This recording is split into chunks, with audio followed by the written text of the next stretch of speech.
स्वागत है आप सबका आपके अपने YouTube channel only UPSC and state PSC में। ये हमारा छठा लेक्चर है। इस छठे लेक्चर को ज़्यादा लंबा हो जाने की वजह से इसे दो पार्ट में कर दिया था मैंने। फर्स्ट पार्ट आप पहले देख चुके होंगे, अगर नहीं देख चुके हैं तो उसे देख लें। ये सेकेंड पार्ट है, यह पहला पार्ट देखने के बाद ही देखें, जिसमें हम लोग भारत की सीमा और उसके पड़ोसी देश देख रहे थे। भारत की सीमा और उसके पड़ोसी देश देख रहे थे। उसमें फर्स्ट वीडियो में कुछ पॉइंट को कवर कर लिया गया था और यह आगे बढ़ते हैं हम लोग उसी के आगे यहाँ से कंटिन्यू करते हैं, स्टार्ट करेंगे। अब इन देशों की लंबाई का क्रम कुछ मैंने यहाँ लिखा हुआ है। जैसे बांग्लादेश सबसे लंबी सीमा, यहाँ इसका शॉर्टकट ट्रिक है 55 MBA। अब इसी से हम लोग देख लेंगे। ये शॉर्ट ट्रिक बा से बांग्लादेश, बांग्लादेश एक नंबर पे, चीन, पाकिस्तान, ना नेपाल, यम म्यांमार, बी भूटान और ए अफगानिस्तान। कुछ इस तरीके से लंबाई का क्रम 55 MBA। नंबर 1 बी से बांग्लादेश और 4096 किलोमीटर। दूसरे नंबर पर यहाँ नंबरिंग भी करे दे रहे हैं। एक नंबर बांग्लादेश, दूसरे नंबर पे चाइना या चीन 3488, तीसरे नंबर पर पाकिस्तान 3323 किलोमीटर यहाँ से लगा करके ये वाली, और फोर्थ नंबर पे नेपाल 1751 किलोमीटर, 1751 किलोमीटर नेपाल। फिर म्यांमार, फिफ्थ नंबर पे म्यांमार 1643 किलोमीटर। भूटान 6 नंबर पे भूटान और 699 या 700 किलोमीटर, कहीं दिखाई पड़ेगा किसी किसी जगह 700 लिखा हुआ है। उसके बाद अफगानिस्तान 106 किलोमीटर, ये 20 से मैंने यहाँ पर प्रदर्शित किया है। 106 किलोमीटर सीमा यहाँ पर अफगानिस्तान से लगती है। जब भारत और पाकिस्तान अलग नहीं हुआ था, पहले अफगानिस्तान जब अलग हुआ तो डूरंड रेखा यहाँ पर हुआ करती थी, जो भारत और अफगानिस्तान को जैसे पाकिस्तान एक में मिला हुआ था, तो यहाँ पर कुछ ऐसे इस तरीके से लाइन हुआ करती थी ऐसे। ये मिलाने के बाद में इधर अफगानिस्तान है, तो भारत और अफगानिस्तान के बीच में डूरंड रेखा थी। फिर यहाँ बीच में पाकिस्तान बन गया, यहाँ पाकिस्तान बन गया। ये पाकिस्तान बनने के बाद में पाकिस्तान के बीच में रेड क्लिफ रेखा आ गई। जो 106 किलोमीटर का बचा हुआ क्षेत्र है वह भारत और अफगानिस्तान के बीच की रेखा डूरंड लाइन, और यहाँ कई बार यह भी कहा जाता है पाकिस्तान और अफगानिस्तान के बीच की रेखा डूरंड रेखा। पाकिस्तान और अफगानिस्तान के बीच की डूरंड रेखा, यहाँ लद्दाख का क्षेत्र और अफगानिस्तान का क्षेत्र 106 किलोमीटर जो लगा हुआ है वह भी डूरंड रेखा। यहाँ LAC के द्वारा, लाइन ऑफ एक्चुअल कंट्रोल के द्वारा चाइना अलग होता है, वहीं सिक्किम और अरुणाचल प्रदेश के क्षेत्र में मैकमोहन के द्वारा अलग होता है। यहाँ बांग्लादेश और त्रिपुरा के बीच में 0 डिग्री लाइन या जीरो लाइन कहा जाता है। यहाँ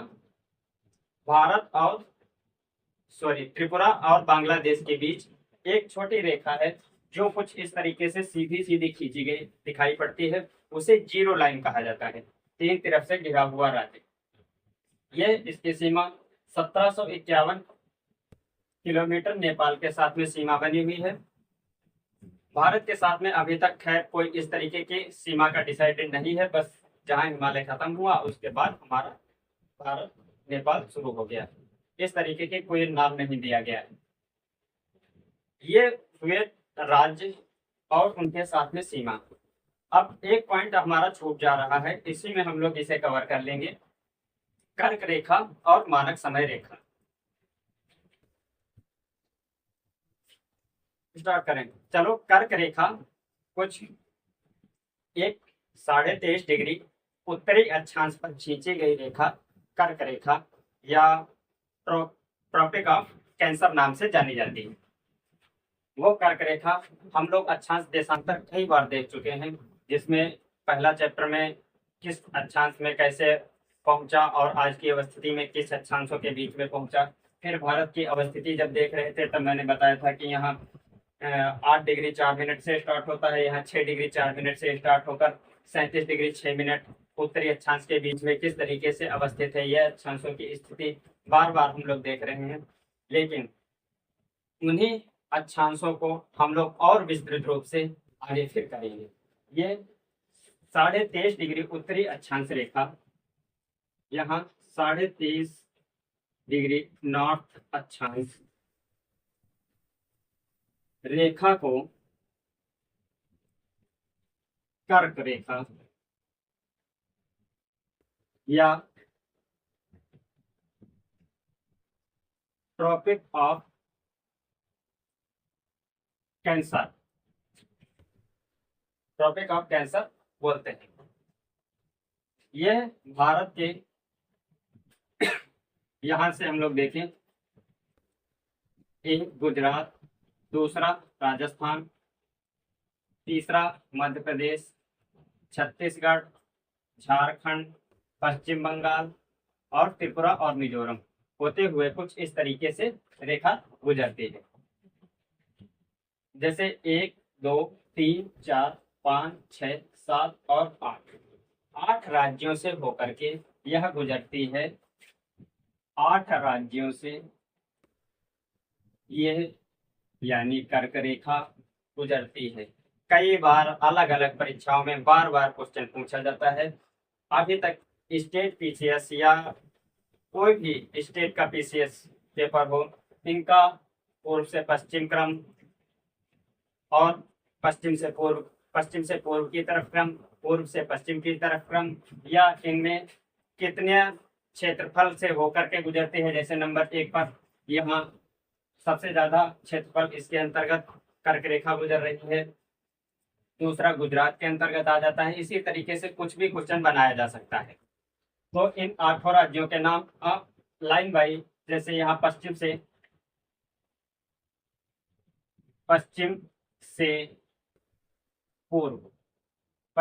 पूर्व मैं लिख रहा हूं, आप इन्हें एकदम याद रखेंगे। और जब क्वेश्चन आए तो क्वेश्चन को बड़े ध्यान से पढ़ना है। उसमें आपको ध्यान से पढ़ना है, पूर्व से पश्चिम पूछा गया है या पश्चिम से पूर्व की तरफ पूछा गया है, ये आप ध्यान रखेंगे। जैसे पश्चिम से पूर्व हमें याद है, एकदम से पश्चिम से पूर्व याद है, और क्वेश्चन में आया पूर्व से पश्चिम, फिर भी हम लोग उसी को सेट कर देंगे। तो पहले नंबर पे यहाँ गुजरात,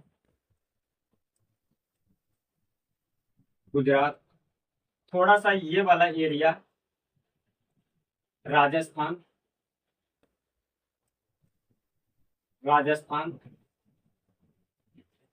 फिर मध्य प्रदेश, एमपी, उसके बाद फोर्थ छत्तीसगढ़। ये कर्क रेखा, मकर रेखा, ये सारी बातें हम अब इसलिए पढ़ा रहे हैं क्योंकि पहले आपको ये बताने लगते तो मैंने राज्य बताए नहीं थे। जब मैंने राज्य बता दिए ठीक तरीके से, उसके बाद यहाँ किस तरीके से ये बांग्लादेश से होकर गुजरती है वो देश बता दिए हैं, उसके बाद में इनको फिर से बता रहा हूँ। इसी तरीके से जब यह मानक समय रेखा, आगे हम लोग देखेंगे, मानक समय रेखा कुल 5 राज्यों से उत्तर प्रदेश, मध्य प्रदेश, छत्तीसगढ़ और उड़ीसा, आंध्र प्रदेश होते हुए निकलती है। उसमें हम लोग ये चीज समझ ही ना पाते कि मैंने इन राज्यों का क्रम क्यों बता दिया। अब आप ये एक रफली स्ट्रक्चर मैप देख रहे हैं, इससे आपको थोड़ा सा आइडिया बन जाएगा कि मैं ये राज्य किस तरीके से बता रहा था। अगर मैं स्टार्टिंग में ये कर्क रेखा बताने लगता तो शायद आपको ये चीज समझ नहीं आती कि कौन कौन से राज्यों में किस तरीके से ये कर्क रेखा जा रही है। अब आप ये देख पा रहे होंगे कि किस तरीके से कौन से राज्य से होकर के यह कर्क रेखा गुजर रही है। तो पहला गुजरात, राजस्थान, मध्य प्रदेश, छत्तीसगढ़, फिर फिफ्थ नंबर पे झारखंड,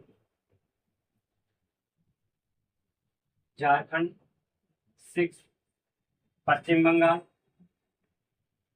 वेस्ट बंगाल, डब्ल्यू भी लिख दिया है। उसके बाद सेवन त्रिपुरा और 8th नंबर पे मिजोरम। 8th नंबर पर मिजोरम। यह 8 राज्य ऐसे हैं जिनसे कर्क रेखा होकर के गुजरती है। अब हम लोग इसी में आगे मानक समय रेखा देखेंगे जो कि देशांतर के अनुसार, जैसे मैं बार बार बताता हूं कि देशांतर मुख्य समय निर्धारण के लिए ही खींचे गए थे। और अब हमारे भारत का मानक समय निर्धारित करने के लिए भारत की एक मानक समय रेखा खींची गई है। यह आज अब हम लोग मानक समय रेखा देखेंगे। यहाँ कुछ 82.5 डिग्री पूर्वी देशांतर को भारत की मानक समय रेखा माना गया है। जैसे कुछ ऐसे एक लाइन खींचे, ये यहाँ उत्तर प्रदेश, मध्य प्रदेश, छत्तीसगढ़, उड़ीसा और आंध्र प्रदेश होते हुए गुजरती है मानक समय रेखा। 82.5 डिग्री ईस्ट देशांतर, देशांतर या लॉन्गिट्यूड।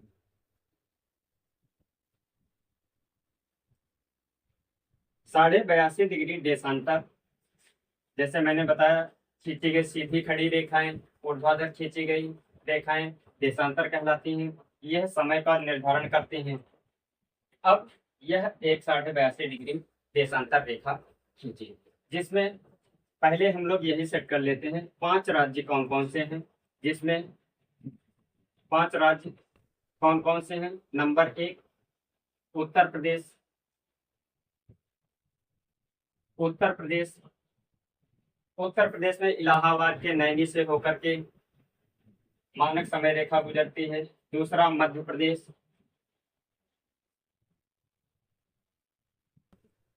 मध्य प्रदेश, मध्य प्रदेश का शायद यहाँ पर सतना डिस्ट्रिक्ट पड़ता है, सतना रीवा वाला क्षेत्र से होकर के गुजरती है। छत्तीसगढ़ एग्जैक्ट जैसे नैनी से होकर गुजरती है। यह एक क्वेश्चन बन चुका है, तो इस तरीके से किन किन राज्यों के अगल बगल से वो खींची हुई है। राज्य में कोई ऐसा प्रमुख शहर तो नहीं है, वह आप देखेंगे, ध्यान करेंगे। जैसा मैंने बताया कि आप एटलस लेके बैठेंगे और एटलस के साथ ही आगे बढ़ेंगे। मैंने राज्य बनाने के बाद ही बोल दिया था कि बस आप एटलस लेकर ही आगे बढ़ पाएंगे। अब यह मानक समय रेखा इस तरीके से छत्तीसगढ़ और 4th नंबर पर उड़ीसा और 5th नंबर पर आंध्र प्रदेश, आंध्र प्रदेश के साथ में यहाँ आप एक छोटा सा पॉइंट देख रहे होंगे ब्लैक कलर का जो रखा हुआ है, ये है पुडुचेरी का यनम प्लस एक यूटी है जिसका नाम है यनम।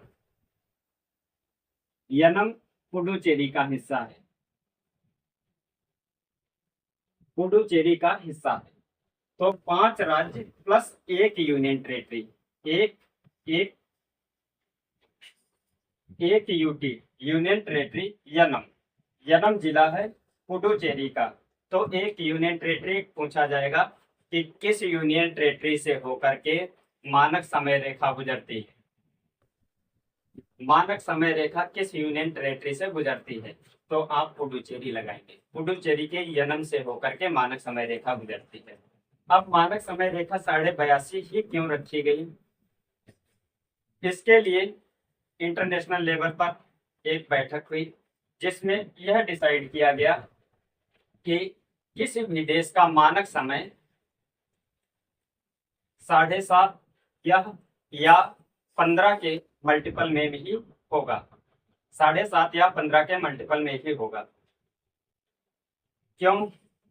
क्योंकि जैसे यहाँ देखें, एक पृथ्वी 360 देशांतर है, ये गोला है पृथ्वी 360, इस पे देशांतर सीधी सीधी रेखाएं इस तरीके से ऐसे खींची गई हुई 360, और 24 घंटे में 360 देशांतरों को पार किया। मतलब इस तरीके से 360 रेखाएं मानी गई जो 24 घंटे में पृथ्वी के द्वारा पश्चिम से पूर्व की तरफ घूमने के दौरान पूरा किया गया। तो पृथ्वी 1 घंटे में यही कोई 15, यहाँ दिख रहा होगा, थोड़ा सा आप ध्यान करेंगे क्योंकि बोर्ड छोटा होने की वजह से थोड़ी सी आपको भी इसमें एडजस्ट करना पड़ेगा। ये पृथ्वी है, इसमें 360 देशांतर खींचे गए हैं। 360 देशांतर पृथ्वी पश्चिम से पूर्व की तरफ घूमते हुए यहाँ जिस जिस 0 देशांतर से स्टार्ट होती है वही घूम करके वही देशांतर पृथ्वी का फिर से सामने आएगा, उसी जगह पर आएगा। जैसे यहाँ सूर्य लगा हुआ है, यह यहाँ से पूर्व पश्चिम से पूर्व की ओर पृथ्वी घूमना स्टार्ट हुई। 24 घंटे में यही 0 डिग्री देशांतर पूरा राउंड बाय राउंड घूम करके फिर सामने आएगा। तो 24 घंटे में 360 घूमी, 360 बटे 24, इसको काटेंगे तो यहाँ कुछ 15 घंटे 15 देशांतर निकल कर आएंगे क्योंकि ऊपर ये देशांतर दिए हैं। तो अब जब हम लोगों ने देखा था यहाँ भारत का विस्तार यहाँ से कुछ यहाँ तक, तो 30 डिग्री के लगभग या 29.7 के समथिंग आया था। इसलिए अगर अब पृथ्वी को 15 से डिवाइड करें तो 2 घंटे का समय, 15 दूनी 30, मतलब 2 घंटे का समय यहाँ से यहाँ के बीच में लगेगा। यह समय को ठीक बीच में रह सके इसलिए 82.5 डिग्री पूर्वी देशांतर को भारत की मानक समय रेखा माना गया। यह आज के चैप्टर में हम लोगों ने भारत की सीमा और पड़ोसी देश समझे। भारत की सीमा मतलब सीमा किस तरीके से बनाई जा सकती हैं, किस किस टाइप की सीमाएं होती हैं, यह समझने के बाद में भारत और पाकिस्तान के बीच में सीमा किस तरीके की सीमा है। जैसे राजस्थान वाले क्षेत्र में एक भौगोलिक सीमा भी है जहां ज़्यादा लोग निवास नहीं करते हैं, तो सीधी ऐसी लाइन खींच के स्थान निर्धारित किया जा सकता है। वहीं म्यांमार के साथ में भौगोलिक सीमा है, और जम्मू कश्मीर और ये गुजरात वाले क्षेत्र में पाकिस्तान के साथ में अध्यारोपित सीमा है जो रेड क्लिफ के द्वारा हम लोगों पर थोप दी गई। हमें भी वह मंजूर नहीं है, पाकिस्तान को भी वह मंजूर नहीं है, लेकिन फिर भी वह हम पर थोपी गई है। वही कुछ चाइना के साथ में है, चाइना के साथ में भी हमारा विवाद चलता ही रहता है कि वह अरुणाचल प्रदेश को कभी भी अपने राज्य का हिस्सा दिखाने लगता है, अपने मैप में शो करने लगता है। ये थोपी गई अध्यारोपित सीमाएं हैं। वह सीमाएं समझने के साथ में किस देश के साथ में कितनी लंबी सीमा है और उसके साथ में कितने इनका क्रम क्या है, कितने स्थलीय सीमा है, कितनी तटीय सीमा है, द्वीपों सहित तटीय सीमा कितनी है, ये सारी चीजें। आप थोड़ा वीडियो लंबा हो गया, इसमें सारी चीजें लगभग हम लोगों ने बड़े अच्छे तरीके से कर ली। अब मिलते हैं अगले वीडियो में जिसमें हम लोग तटीय सीमा के साथ में उसका हिंद महासागर में विस्तार और हिंद महासागर की थोड़ी सी विशेषता को समझेंगे। ठीक है, थैंक यू वेरी मच।